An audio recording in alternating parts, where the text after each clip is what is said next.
Here we go again. Play the clip.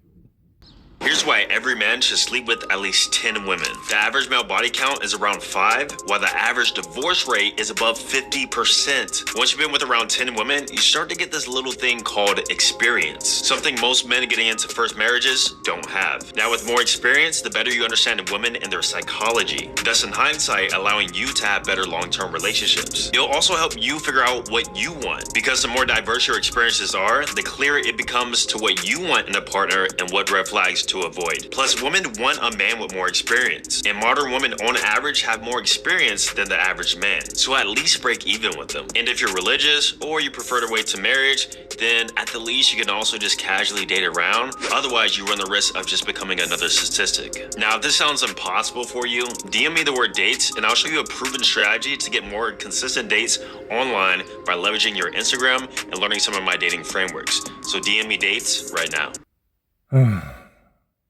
You know, this is the type of red pill nonsense that really annoys me. Now, I've said before, I consider myself red pill in that sense, right, when it comes to women, but it's advice like this given to young guys that is just terrible.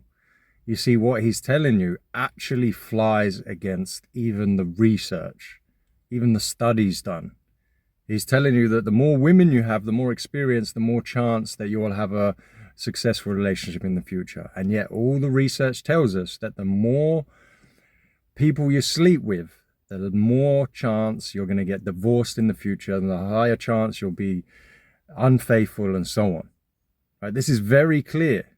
In fact, the most successful relationships, the ones that say they're the happiest in their relationships, the ones that claim the most sexual satisfaction, the ones that get the least divorce, are people that marry the first people they sleep with. Right? This is very clear in the research. And once you hit that number of 10 and above, the chances of divorce within 5 years, unhappiness, unfaithfulness, and all that increases by a large amount. So what he's telling you here flies this notion that you have to sleep with more people, you're going to be able to have a successful relationship is nonsense. Flies against everything that we know. And it makes sense, right? It makes sense because the more people you sleep with, right, the less likely the person you settle down with is going to be the best in bed, and you've always got comparisons, and you sort of know what's out there, blah, blah, blah, blah, blah. But in reality as well, what are you getting experience with? You're not getting experience with relationships and connecting with someone. No, you're getting experience in dating and sleeping around. That's what you're getting when you date. You're getting experience sleeping with really other generally toxic and broken people. So it doesn't translate in that way whatsoever. And I've said it before.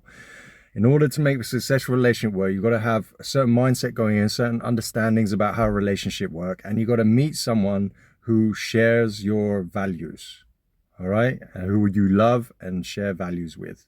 And that once, the three major things you need to understand before you head into a relationship is, one, that you're okay with the idea that you might not ever meet anybody, that you might be single, all right? Because then in that regard, you're not going to be making bad decisions out of desperation and fear of being alone and get stuck in relationships, toxic relationships, because you're scared to go by yourself again. Okay, secondly, you have to understand that your happiness is no one else's responsibility, and vice versa. And the third one is why relationships fail. The third one is going to be that you head into a relationship understanding that honeymoon phase and that intense romantic phase is going to dissipate, and then you're going to go through hard times and so on, and there's ups and downs, and that you're prepared for that. And if you do that with someone who you share your values with, and those phases end and you're left with someone that you love and respect and so on, then you've got a great chance at making a relationship work. Not if you've slept with multiple women and that's going to lead you to a great foundation.